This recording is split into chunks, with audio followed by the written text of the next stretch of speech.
see the world through other people's eyes. Now, empathy is a quality of character that can change the world. Hi, it's Edwin Rutsch from the Center for Building a Culture of Empathy, and welcome to Dialogs on building a culture, on how we can build a culture of empathy. And I'm here today with Geoff Mitleman, and thank you for joining me, Geoff. Thank you, Edwin. It's a pleasure to be here and to explore these issues with you. And you're associate rabbi at the Temple Beth El of northern Westchester, is that right? Yep, about 45 minutes north of Manhattan. Oh, great. Well, I've kind of come across your work. You've written several articles I think in Huffington Post, and yep. You've written, it was like one article, The Need for Self-Compassion, Retributive Justice and Restorative Justice, and then recently The Science of Compassion, a conversation with Professor David D. Steno. So you've been writing about empathy and compassion for a while, and that's how I kind of came across you and your work.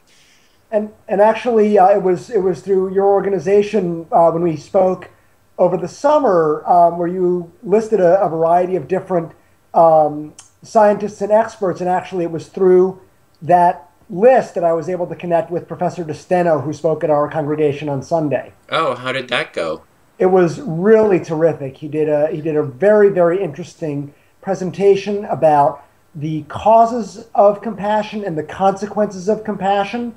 How do we actually even measure compassion? What really drives us to become compassionate? And it was his first time speaking in a religious congregation, and then I got to bring in a little bit of Jewish text and Jewish study to say, what does Judaism have to say about compassion and how we engender that? So your interest is Judaism as well as the science. It seems to be something you're personally interested in. Very much so, and compassion is actually one of the fields where I really think that Judaism and science together can really strengthen society. I think that religion, all different religions, my tradition is Judaism, give particular languages to be able to talk about how do we be compassionate. I think one of the challenges is moving from the individual me by myself and the 7 billion other people in this world, and how do we find some, situate ourselves in some way so that we can be part of a community that is larger than just ourselves, hopefully reach out to the other 7 billion people, but that's a little bit hard for us to be able to get our minds around. So I really believe that religious communities, religious language can help us figure out how should we talk about empathy, how should we talk about compassion, and then what does the science have to say about that? There's all this new evidence that is showing us how do we act in this world, not how do we want to act in this world, how do we act in this world? And religion can then help us guide us to be able to say, how should we act in this world? Mm. So you're kind of combining your religion, the science, and compassion and empathy, and seeing how you can within your own community, and then reaching out to other communities as well, and all of humanity. Exactly. I mean, I think compassion is, I'll phrase it in this way, compassion is not exclusively a religious value. Every religious tradition talks about compassion, but I really strongly believe that compassion is a human value. Every human being has the capacity for compassion. Certainly every human being requires compassion. The question for me as a religious leader is how can religion, religious tradition, religious identity foster that sense of compassion? So how do you kind of integrate it into your religious identity so it's part of your identity to be a compassionate person? Exactly. That was actually one of the very interesting things that David Steno talked about in his presentation on Sunday, which is that what does the science say about compassion? The science of compassion actually says that we tend to feel compassion, more compassion for people who are more like us, and we feel less compassion for people who are less like us, which makes sense evolutionarily speaking. So some of it is that there's this tension between religious values, religious beliefs that say we should be compassionate, and religious identity, which religious identity naturally creates a social structure which has wonderful benefits because it strengthens the social bonds, but it can easily become an us and them dichotomy. And one of the things that he had said is that fostering a sense of similarity actually very quickly and immediately creates a deeper sense of compassion. As important as it is to explicitly and overtly teach compassion, actually trying to show people a sense of similarity, saying that you and I are alike in whatever way it is, will actually create more compassion between the two of us. So you want to find similarities? Is that, I mean, to build a culture of empathy and compassion is we want to find similarities between each other and kind of build on those similarities. Exactly. You know, you know, our identities are very much in flux. None of us are one thing. For me, I'm a rabbi, I'm a male, I'm a husband, I'm a Yankees fan, I'm a New Yorker, I'm a crossword puzzle person. So, you know, those are all those different pieces. So when I'm doing any of those different things, it, you know, it doesn't matter if I am, you know, I went to a crossword competition last summer, and there were people of all sorts of different ethnicities, ages, backgrounds, but we all like doing crossword puzzles. And so there was a level of similarity there. And so how do we shift our sense of identity in the appropriate ways to be able to strengthen that sense of compassion for others? Well, you're using the word compassion a lot here, and you know, I look at how do we build a culture of empathy and compassion, and I was kind of wondering how you're seeing the definition of empathy and how it relates to compassion, just so we have a common vocabulary here. That's a great point. I think, you know, definitions are so important, and I think empathy and compassion are related, but they are distinct ideas. For me, empathy is an emotional piece of it. You feel empathy. Mm-hmm. Compassion is actually more an action. It is what we do. It's how we make an impact on someone's life. It's the acts of kindness that we do that create a sense of compassion. So I think strengthening empathy leads to compassion, but I think you can actually feel empathy and not necessarily act in compassionate ways. And on the flip side, you can also act compassionately even if you don't necessarily know the other person or where the other person is. There's still a responsibility to act in a compassionate way. Well, perhaps I could outline my definition and see how it overlaps with yours. Because even among the academics, you know, I really looked at like what all the academics and scientists have been saying about empathy and compassion, all their definitions. And they actually have a lot of different definitions. There's Daniel Batson from the University of Kansas. He laid out 8 different ways that the word empathy is used. And then I interviewed Paul Ekman, who's done some books on, you know, facial recognition and quite famous. And he says it's a morass, the definitions of empathy. And so but from what I've put together, I see like 4 parts to empathy. Mm-hmm. And the first part is self-empathy, which is mindfulness, self-awareness of what's going on in your body, just being able to feel what's going on.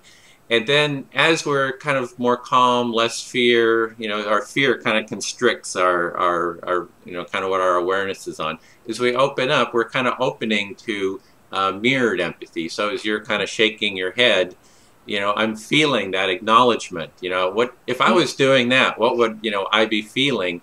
And so that's kind of that mirrored empathy through mirror neurons.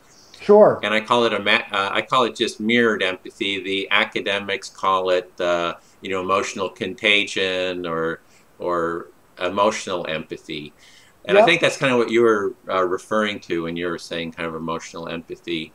Yep. Then the third part is I call imaginative empathy, and the academics, they'll call it perspective taking or cognitive empathy.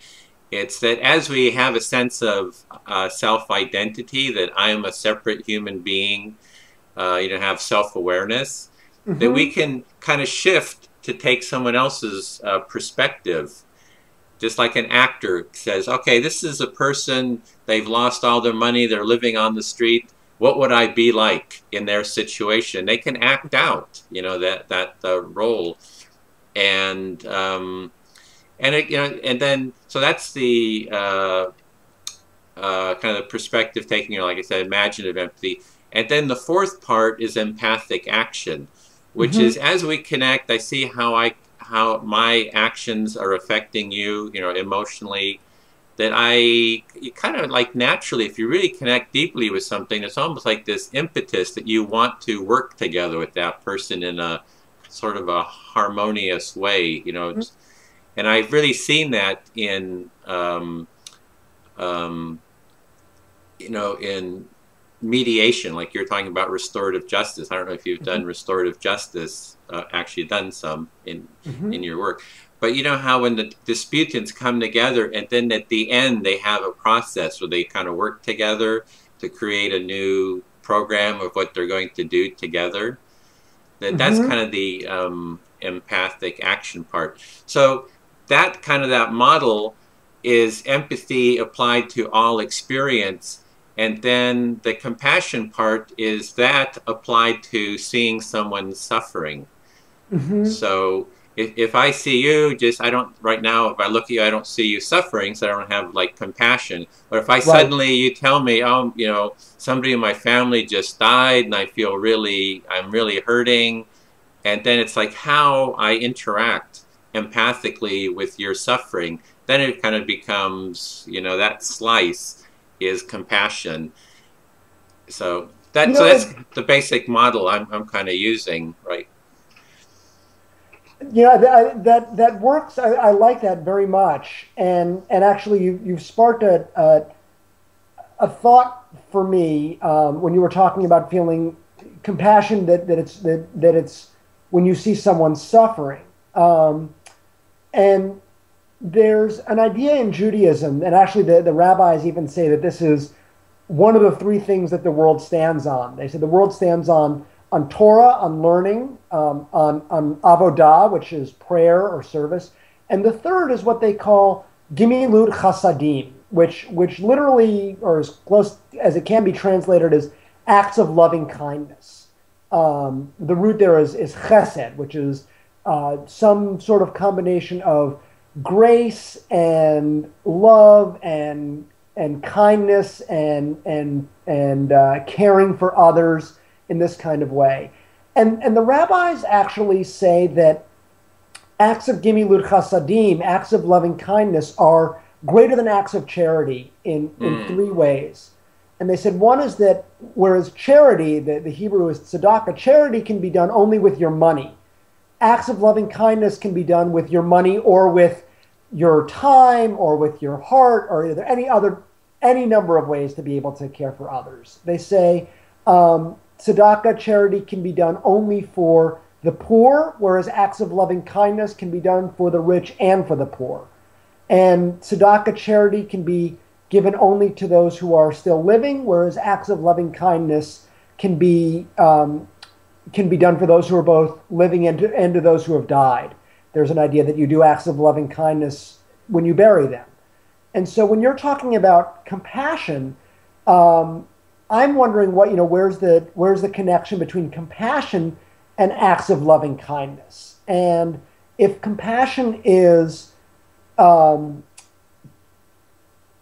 of it is speaking to those who are suffering, at least, and this is just an initial thought that I'm having, acts of loving kindness is both compassion to those who are suffering and also celebrating with people in their moments of joy and using your own passions to make the world better, so that their acts of loving kindness, at least in Judaism, encompasses compassion, and it's a critical aspect to it. But I'm wondering if acts of loving kindness, these acts of Gimilut Chasadim, encompass what you're talking about, and may even be a little bit broader, in the same way that acts of loving kindness are broader than tzedakah, broader than charity, which is also critical and important, and is one aspect of that.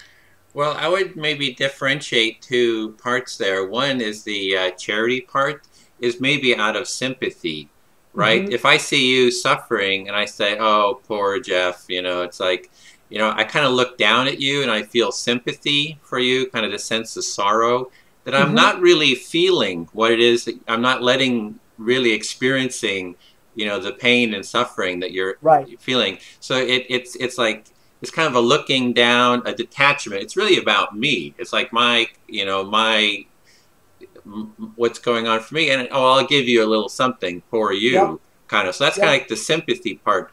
But the second part you're talking about is like, well, I really feel your humanity, and your humanity is part of me. Yep. So it's almost like I'm not even doing it for you. I'm doing it for kind of a joint us. Absolutely. Absolutely. So that's... Go ahead. Yeah. Oh, go ahead. No, that was it. That was just how I was kind of seeing what you're talking about. It's like a deeper connection, and there's an action that comes out of it that's almost like a joint, kind of seeing a joint humanity or something. And I think one of the interesting things is where does compassion? I always want to say, where does compassion come from? But that's not quite the right question I want to be asking. The question that I'm exploring is, where is it inside out and where is it outside in? So where is it that there's some emotion that is sitting inside of me that is driving me to act in a compassionate, kind way, and how much of it, and this is a lot of Judaism's teachings, which is almost doesn't matter how you're feeling, you've got to do it. You have a responsibility to be treating people with kindness and compassion, because Judaism teaches that is actually going to influence how you feel. And it's also going to be how you make people's lives better. If you are acting only when you are feeling compassionate, you may not be doing as much as you can, should, need to be doing. Versus if there are actions that you have to be taking, then that will impact other people, and I think will ultimately influence your internal states. Is that a little bit like a more rules-based or identity-based way of being? It's like this is kind of this rule that I've created. This is who I want to be, and I will do it based on this rule and sense of identity. That's a big part of it, and I think there's another interesting piece too. There's a Rabbi, Arnold Jacob Wolf, who talks about ethicizing the ritual and ritualizing the ethical. That everyone has their rituals that they have. There are all these rituals in Judaism, but if you even broaden the definition of, when people get up, they have their coffee, and then they have their breakfast, and then they shower, and then they read the paper, and they always start with the sports section, and then they go to this. So they have the rituals that structure their lives. How can we ritualize our ethical actions so that every morning when we're getting on the bus, that we're saying something nice to the bus driver? How can we be, if we're walking across the street, if we are seeing someone in distress who is regularly there, if we're walking past the Red Cross or whatever it happens to be, is there a way to ritualize what our ethical actions are so that it's almost unconscious in some kind of way? I think there's actually there's value in tapping the unconscious and not just the conscious. Yeah, I see it, what you're talking about in the rituals. I kind of see there's kind of our experience, and then there's the social structures within that we live within. And, we're going to we're going to work, we're going to class, to school, or we're going to kind of a religious, worship place or social interactions. And all those have social structures to them. Mm-hmm. And can we change the social structures so that the social structures encourage empathy? For example, we talk about your restorative justice article was, right, we have a social structure for justice. Someone does a crime or something, they go into the court and there's a whole structure geared towards competition and, and a battle between these two lawyers, and somehow this truth is going to emerge. Yep. And so if we create a social structure or a ritual, in a sense, it's kind of like a ritual, right?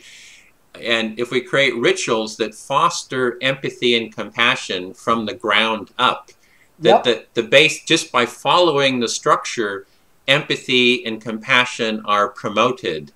So I think it's that social structure part is the same as maybe the ritual part. Yeah, and they very much go hand in hand. And I think that that's another piece that sometimes social pressure gets a bad rap, but I think that there was a study that I think it was Robert Cialdini who had done a piece of how do we get people to reuse their towels in hotel rooms. That was the study, and some of it was information saying if you reuse your towels, the hotel will save X number of gallons. That sort of did it, but what really got people was 75% of the people who have stayed in this hotel room have reused their towels. And there's the social pressure. There's also that sense of similarity that actually prompted people to act ethically. They weren't consciously saying, I need to be saving the environment, but the result was that X number of gallons of water were saved. That same methodology, I think, can be translated to creating a culture of empathy and compassion. How do we help people see that, well, everyone else is being compassionate? I think there's a lot of value in creating that outlook there. Yeah, I think the way I'm kind of looking at that is seeing it, making it a social value. It's like, how does the society determine what its values are? And it's like explicit, like we hear corporations, they talk about, well, our value is maximizing money. It's self-interest, and it's very explicit. And so in a sense, you send a message out to the whole culture, and it's like, hey, the name of the game here, the social structure is everybody's in it for themselves.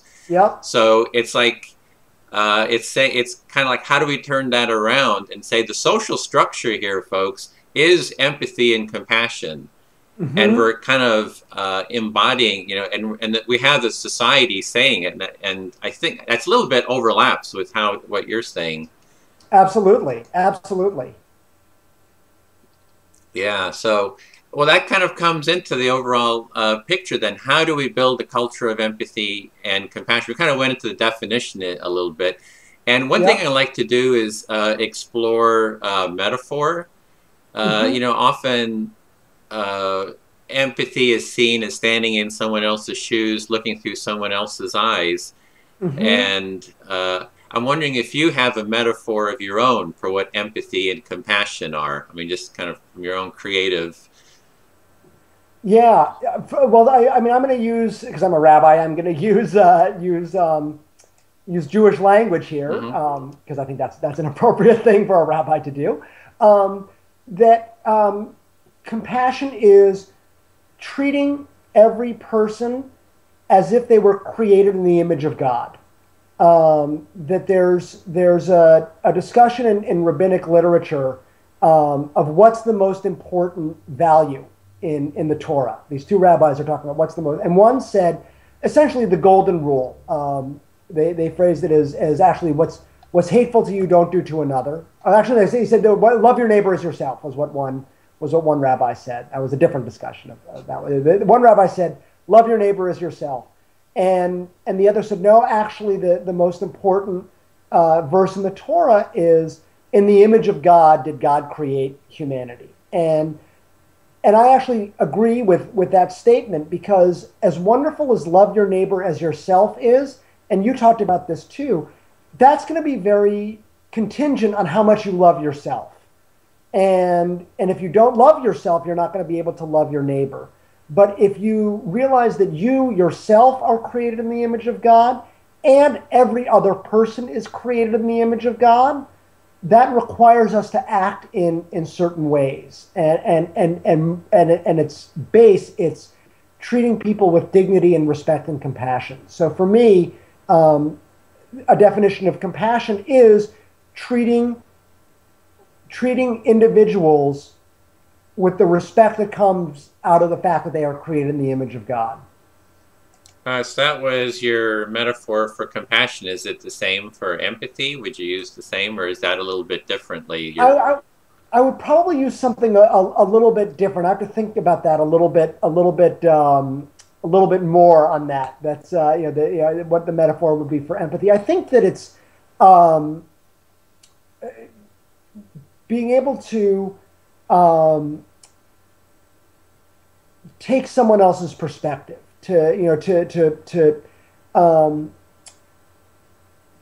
place yourself with the same feelings that the other person is having. And one of the things that I've seen and I've experienced and have really come to believe is that everyone has the same emotions. Everyone has the same palette of emotions, more or less, but the triggers are going to be very different.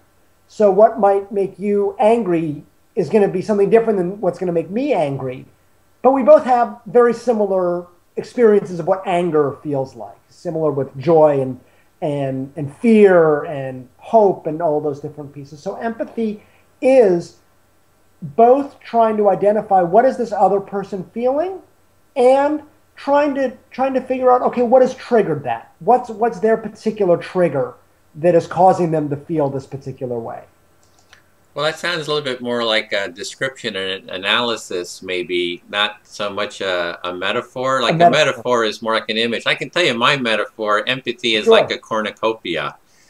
So each of us is like a cornucopia, the horn of plenty, you know, all these wonderful delights coming out of it, and this sense of unlimited plenty, that as I'm sitting here with you, you're a horn of plenty of experience and feeling, and so am I, and we get to share this horn of plenty through empathy. So it's kind of like a shared horns of plenty.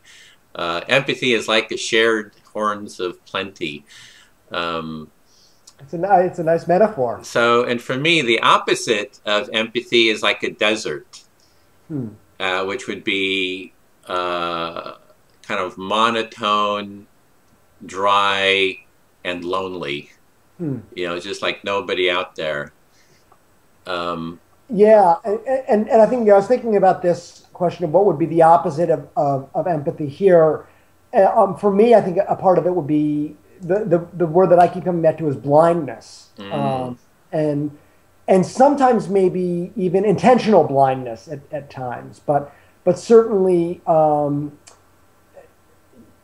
being so focused on one particular piece, either so focused on ourselves that we are blind to how other people are feeling, blind to the suffering and the challenges of this world, that we're not able to see anyone else or anyone else's pain.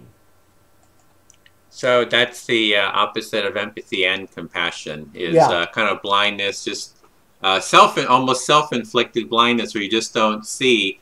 And so did you come up with the metaphor for empathy yet? Because we're not going to work on you, because you did a good job on the blindness metaphor. Yeah, that's. I mean, you had also had noted this, and I like the idea of placing yourself in someone else's shoes. I mean, that's you know, if the definition is trying to see what is someone feeling and what's triggered that, you know, I think being able to almost place yourself in someone else's position. And actually, one of my teachers Rabbi Brad Hirschfield, because I know one of the questions also is, what are some of the obstacles to compassion? And one of my teachers, Rabbi Brad Hirschfield, said that when we say, if I were you, what we often really say is, if you were me. and they're different things. So it's very hard to be able to say, if I were you, because it very easily becomes, if you were me. So one of the real challenges is how does anyone move out of ourselves and our own worldview to be able to place ourselves in someone else's shoes? Because naturally what we do is we put the other person in our shoes. That's a very natural tendency. So it's very challenging to be able to do the other. Yeah, it's like we want everyone to stand in our shoes, and we find it difficult to stand in their shoes then.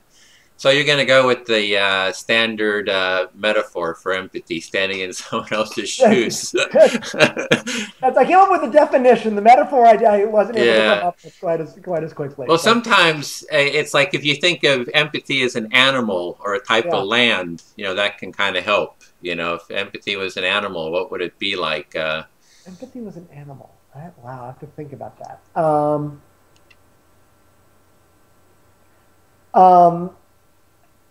The image that just sort of immediately comes to mind is a mother, and particularly a mammalian mother, because I also love the science piece. So that where there is a feeling of responsibility of caring for someone who at that moment can't take care of themselves. Mm. So empathy is like the mammalian mother. Yeah. Yeah, that's great. I like that. That's off the top of my head. We just, I don't know if you know Gabor Mate. He writes about addiction. I asked him about his metaphors, and he said it's like holding a baby. So there seems to be a pattern here. Okay, we've got this. Oh, the other part I was wondering is, you're saying that the metaphor of compassion is seeing God in everyone, and you just mentioned mammals. How do you stretch that from seeing God in everyone, and then the mammalian mothers and your pets and animals and all that? That's a good question. I'd say sometimes I have to switch hats sometimes in the religious and the scientific world. My view of God is a little bit different than I think what a lot of other people are. Although it's becoming more common that I'm a believer in what's called process theology. Of I don't believe in a big bearded guy up in the sky who's looking down as every checking. Okay, did you do this and did you do that? And nope, you're going to get punished here. That's not my theology. I believe in what's called process theology, which is more of experiencing God in our day-to-day lives, experiencing God in the one that a lot of people go through is nature, but also in relationships in this kind of way. So, when I was talking earlier, the phrase that I think I had used is treating people as if they are created in the image of God. So the image of God that I have is really the spark that drives us to feel compassionate in this way. So, the question of where it does, is there a piece of God in mammals and animals? That's a question I really would need to think about. I'm not quite sure what my answer would be at this moment. Because I think there are pieces that make us uniquely human, beyond what animal instincts might be. So it sounds like you're kind of still exploring that aspect, but it seems that the God for you is more of a verb, an unfolding, versus a noun, a fixed being, kind of.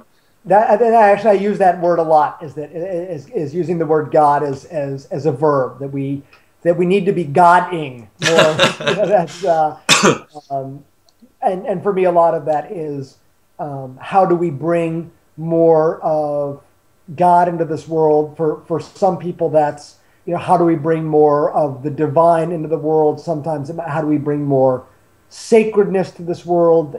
How do we bring more compassion into this world? Wherever people want to define God, I'm happy to explore any kind of definitions of God, because your definition is probably going to be very different than mine.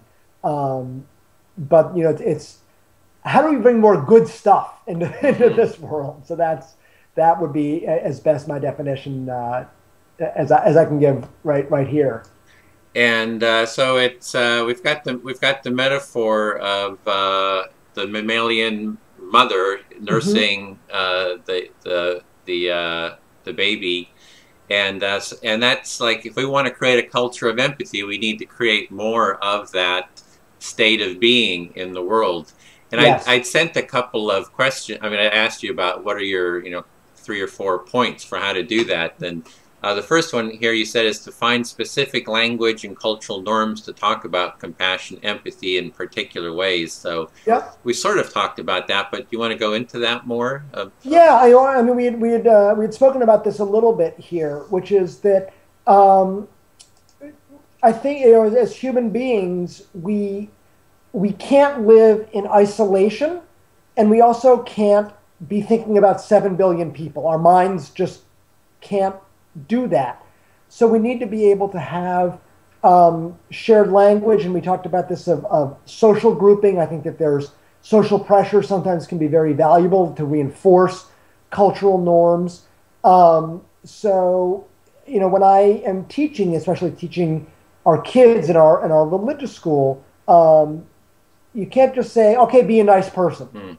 That's great. Yes, everyone should be a nice person. How? There's another text that the rabbis talk about of where there was someone who wanted to convert to Judaism, and he said to one rabbi, "I'll convert to Judaism if you can tell me the whole Torah while you stand on one foot." And one rabbi kicks him out of his office, and he goes to the other rabbi and says, "I'll convert to Judaism if you can tell me the whole Torah while you stand on one foot." And this Rabbi Hillel, stood on one foot. He said, "What's hateful to you, don't do to another person. That's the whole Torah. The rest is commentary. Now go and learn it." And to me, that actually has 2 parts of it. One is that everything in religion, at least, should be trying to foster a more ethical, kind, compassionate society. That's the goal of what religion should be. But you can't just say, okay, that's what it should be. You got to know how you're going to do it. You need to be able to talk about it. So Christian language, Muslim language, Hindu language, atheist language, Jewish language, they're all going to be talking different languages, and they also need communities to reinforce those languages, ultimately all going to the same end. But we need to be able to talk about it in ways that are going to make sense for our own particular communities. And how does that look like? So you're kind of saying starting where people are, in a sense, and have a language to connect where people are to empathy and compassion. Show how it's relevant to what they're doing. Right. Well, I think some of the bridge, for example, talking about the acts of loving kindness. We talked about acts of loving kindness and how that compares to tzedakah and charity. That's I believe that's a fairly unique Jewish idea. It's something that's rooted in Jewish tradition. I don't know. I don't think there are comparable ideas in other traditions, but it's a teaching that Judaism has, that whether you're Jewish or not, you can go, that's interesting. And if it speaks to you, great. And if not, fine. There'll be other language that resonates with you. But that's a teaching that informs how people who connect with Judaism will then look at the world in a somewhat different way. That's not, unless you hear that teaching or read that teaching in some way, it's not something you're going to know. And then once you hear it and know it, and if it's culturally reinforced, it changes how you act in this world. So if I understand that correctly, it's kind of like taking the Torah or the Bible or the, whatever text there is and finding those parts that say, this is what compassion and empathy is about, and kind of articulating, hey, this chapter is really saying that empathy and compassion are important, and then kind of showing that. Is that like one of the steps to that languaging? Yes, I think that's very much the case. I think that one of the challenges of religion is that there's and would be the first to admit it, there's a lot of bad stuff in religion. I think religion can very easily be used to divide. It can very easily create a narrow worldview. So I have, for me, philosophically, I have no problem looking at modern sensibilities, modern ideas, and saying, I want to be, let's say, fostering more compassion in this world. That's regardless of who I'm talking to, one of my core values is fostering more compassion in this world. Now, for me as a rabbi, I'm going to try to find some texts, some ideas that are going to foster that. And on the flip side, I may look at some texts that are going to be challenging and difficult that actually may hinder the ability to look at compassion. But I still need to engage with those texts to be able to say, okay, what is this text having to say? And is there a way to do some interpretation of it? Is there a way to join it with other texts to foster the sense of compassion in this kind of way? So there's both the bottom-up piece and the top-down piece. Okay, so that's what you're meaning by the language part. I mean, have we kind of covered that, the language part? I think that's pretty clear. So the second was to ethicize the ritual and ritualize the ethical. What did you mean by that? So that's a quote from Rabbi Arnold Jacob Wolf. And we had talked about ritualizing the ethical of, how do you make compassion, kindness, decent behavior a ritual, where in the same way, I make my coffee every morning. I don't even really think about it anymore. I just know that I got to wash out the coffee pot, and then I do this, and then I do that. And then I'm not focused on it. It's just part of my morning ritual. How can ethical action, giving to charity, treating people with respect and kindness, if you're at a restaurant, make sure you give a decent tip to the people who are in the service industry. How do you do different pieces in that kind of way? That's what I mean by ritualizing the ethical.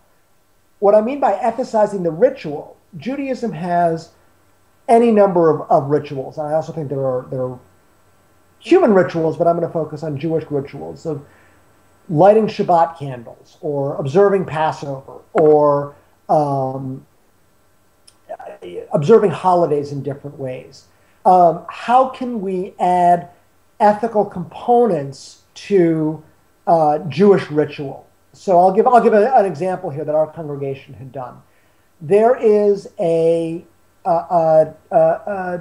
holiday, I guess, in the technical sense of holy day, and it's not a celebration. It's a holiday called Tisha B'Av, which is a commemoration of the destruction of the temples, and actually a lot of really terrible things in Jewish history happened on this day, on the 9th of Av. It always happens in the summer.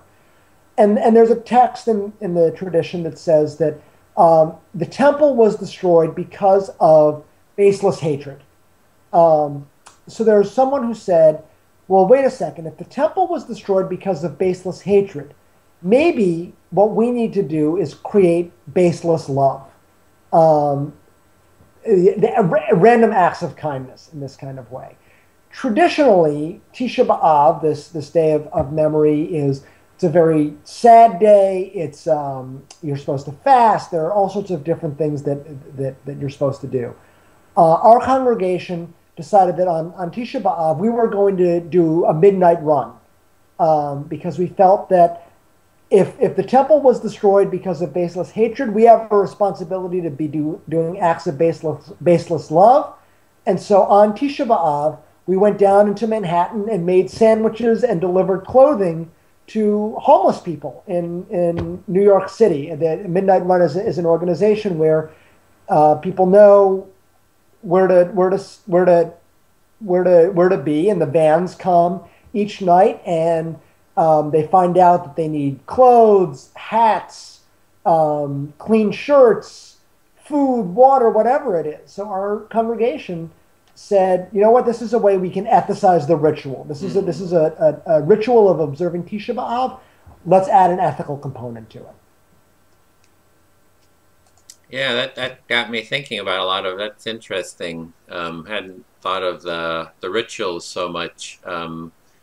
Someone had mentioned it's kind of like the call to prayer. You know, the Muslims have like, I don't know how many times a day, 4 or 5 times a day, you have this call to prayer. So that's kind of like this ritual to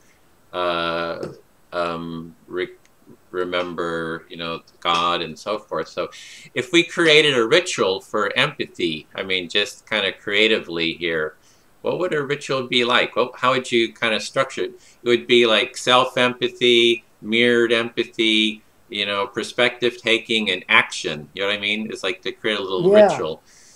Yep, and to, you know, there's I find a lot of value in actually Buddhist meditation. You know, the Dalai Lama has done incredible stuff on compassion, and Buddhist meditation is very much along those lines of, you know, ritualized ways to think compassionately. There is a loving kindness meditation that's part of the Buddhist tradition there. So I haven't created one. I don't know necessarily if I would be the person who should, but I'm sure that there either are or there can or should be Christian ways to parallel the Buddhist idea, Jewish ways to be able to do that. I think one of the great values of Buddhist meditation is that they've been able to secularize the Buddhist meditation so that it speaks to people of all different faith traditions. So, you know, for people who just want to learn how to be more mindful, you can do that regardless of whatever your religious affiliation and non-affiliation is. But for people who do identify religiously, how do we find resonant Jewish language, resonant Christian language to create that? Yeah, and secular as well. I mean, absolutely. Like in the school, the Pledge of Allegiance is kind of like a ritual like that. Then you have these various rituals that you kind of go through. I actually saw that there was an article in Huffington Post today that there is a congressman from Ohio who just wrote a book who's trying to encourage meditation in schools. Because again, loving all the science of this, all the scientific studies that show when you are calmer, when you're more mentally open, that there are all these positive benefits that come from that. That you don't have to be religious. You certainly don't have to be affiliated with any religious organization, but there's value in the meditative process there. Yeah, it's like I'm just thinking in schools. I've heard of schools that start with like an opening circle, right? And it's like, okay, this empathy and compassion is important. We're going to start with this circle, and this is about, you know, everyone getting a chance to talk and be heard and be seen, to be felt, and that sense of connection that kind of comes out of it. The raising of oxytocin levels, you know, the hormone that calms us, that kind of comes from connection. The mammalian hormone, you know, very much so, the mother hormone. And I also think that it's very important to be proactive in this kind of way. That, you know, when there is sadness or suffering or challenges, you can't deal with it if you haven't created a safe space to start. And a place is not a safe space just by saying it's a safe space. You've actually got to work to be able to create that, which is why, you know, at executive board meetings, ending with good and welfare we do this at our synagogue board meetings where people go around and they end the board meeting, good and welfare. What's something good that happened in your life? Or it's, congratulations to people who have done wonderful things, or ending in that kind of way of ritualizing celebration. Okay, and then that's given me a lot to think about. I really like that. I use the term social structures, but I just see how ritual is just one form of social structure, and there's larger social structures, like how do we transform the legal system from this competitive. It's kind of like a competitive ritual, right? It's like the knights jousting out there, and to a restorative process. So it's kind of along that same scale. Absolutely. Yeah. So your third point is to use tools that are underutilized because they are sometimes viewed negatively, in particular making compassion more unconscious than conscious, and utilizing social pressure. Yeah. So what does that look like? So I mean, these are also a couple of pieces that we've touched on. This is the idea of, once a ritual is built in, it actually very often becomes unconscious. And one of the things that David DeSteno had talked about, which is creating an unconscious sense of similarity with other people, fosters compassion. So the meditative piece, which expands consciousness, is valuable. But at least the studies that I've seen, consciousness is one little tip of the iceberg, and the unconscious is huge. That's where most of the work is actually really done. So how can we utilize the 90% underneath the iceberg? How can we create tools and ideas so that our unconscious is also building into creating a culture of compassion? We talk about consciousness a lot, and that's important and wonderful, and that uses only 10% or 5% or 20, whatever it is, but it's a minimal amount. Utilizing the unconscious piece, I think, is very, very valuable, because there's a lot of unconscious that creates division there too. So how can we shift that in that kind of way? And the social pressure, peer pressure, gets a bad rap, but as you were saying too, social structure and social reinforcement is really valuable, is incredibly valuable, and can also be used for great good. Well, what comes to mind is the schoolyard with the bully, right? Or somebody bullying, and someone says, "Hey, that's not. We want a culture of empathy here, not of bullying." And so there's like a pressure. It becomes so ubiquitous in society that people will automatically kind of stand up and have maybe the tools. Like, in a bully situation, you don't know what the tools, what quite are the tools to use. And maybe we need to have the tools to know that, well, it's not just telling the bully, stop that. It's like, well, why are you doing it? Engaging in a dialogue. What is it that you're kind of needing here? What is it you're feeling as the bully, to kind of transform that person who's doing that? Well, the critical piece, I've done a little bit of work on the moral lessons of the Holocaust, of the Shoah. There's a wonderful organization called Facing History in Ourselves that looks at how do we look at history as a moral enterprise. And one of the things that they talk about is that in any act of violence, there are always three players. There's the perpetrator, there's the victim, but they're actually the least involved. The most common are the bystanders. And if the bystanders just stand by, it's a tacit agreement that, okay, this is not a big deal, and it actually gives the bully or the perpetrator more power. So the question is, how do we give people who are victims an opportunity to stand up for themselves? I think that's a very valuable tool. I actually think that's even more important to, as you're saying, create the culture where people are not going to stand by, because then it lessens the power of the perpetrator. There are going to be fewer people who are going to view themselves or experience themselves as victims, and instead the large majority of the people are going to be able to say, this is how we should treat one another.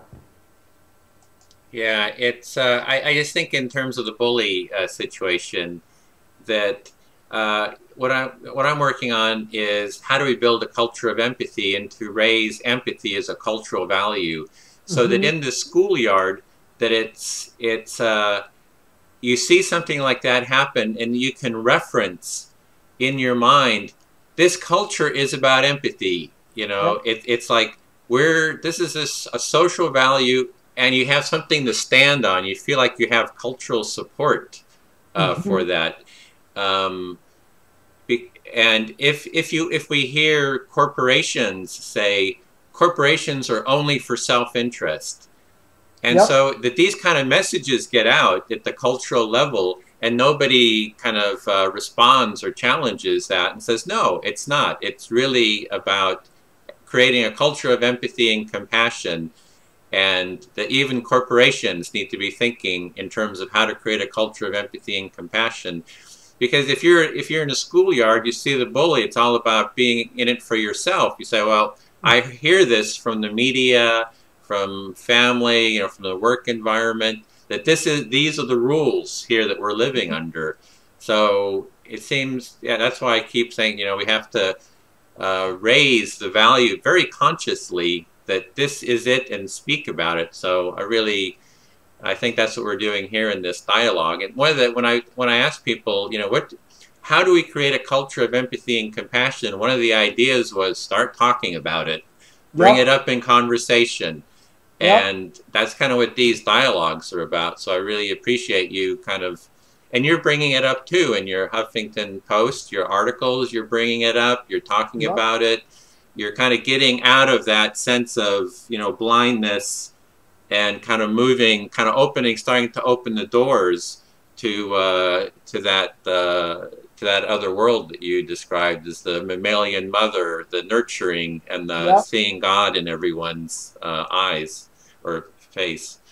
Yeah, I think, you know, I really, it's so important, and I think the more that it can be talked about, and I think the more lenses we can be looking at it through, the more likely we're going to be able to create this kind of culture that I know that you are working so hard to try to create, and it's such important work that you're doing. So thank you for looking at this topic from so many different perspectives and so many different ways. I think that's how this really happens.